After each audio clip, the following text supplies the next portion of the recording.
Good morning, Clark Road. My name is Mr. Meyer. I'm Travis. These are your announcements for Wednesday, May 3rd. Good morning, Trojans. Yesterday, we were treated to a musical experience as students had the opportunity to catch this year's show from the vault during the Period 3 buyout. Featuring music from across several decades and which featured many different musical flavors, the show was truly a moment to remember. The singers, band, and all performers were fantastic, and the set was stunning.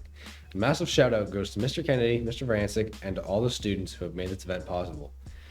The stage in the cafeteria looks incredible, and we can't wait to see what the show itself looks like. In other school news, you might have noticed that there are new hall passes as of this week. Clark Road, listen up. Your classrooms will have new hall passes that are color-coded depending on the floor your class is situated on. In other words, if you are on the first floor, you are expected to use the first floor bathrooms. And if you're on the second floor, you must use the second floor bathrooms. Any issues or questions, please speak with your homeroom teacher. Finally, in school news today, this week is Mental Health Week, and this year's theme is My Story. Whether you come from a home where you feel supported or not, all of us are fighting our own battles. Mental Health Week is a time to reflect upon the practices we have in our lives to get through those tough moments and maybe even celebrate our family members or even found family members that make us better and help us through hard times. If you are able, carve out some space this week to reflect on the many events of your life and remember that you're not a finished product, but rather a person in progress. Give yourself some grace and remember that tomorrow is another day filled with wonderful possibilities. And now for Andrew's favorite segment of the day. Sports. Well, it certainly wasn't the performance we were hoping for, but the Leafs kept it competitive and honestly controlled the game for almost 2.5 periods. And then what happened, Andrew? What happened? Well, let me ask you.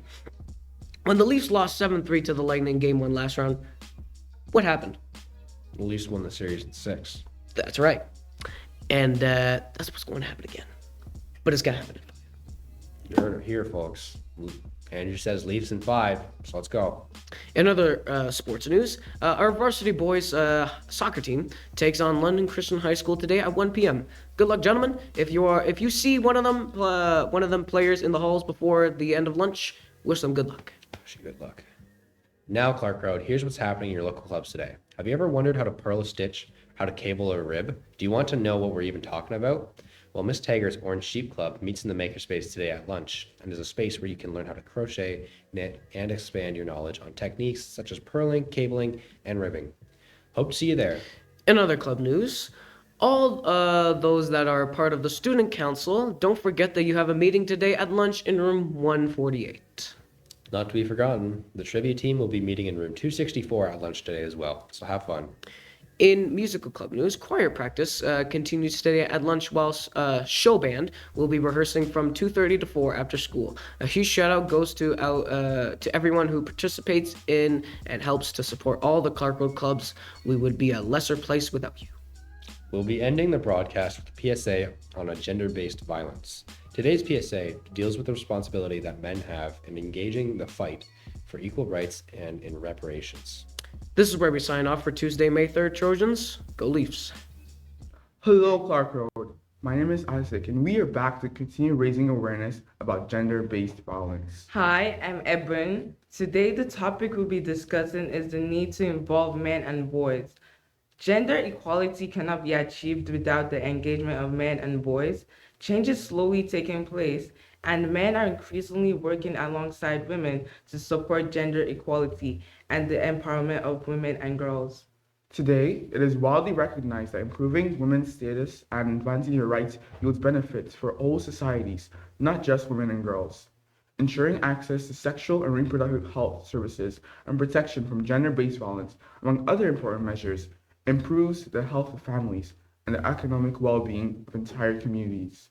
Gender equality requires partnership between women and men. Men often wield power over many aspects of women's lives as heads of state and government ministers, as leaders of religions and faith-based institutions, as judges, as heads of militaries and militias, as village leaders, or indeed as husbands and fathers.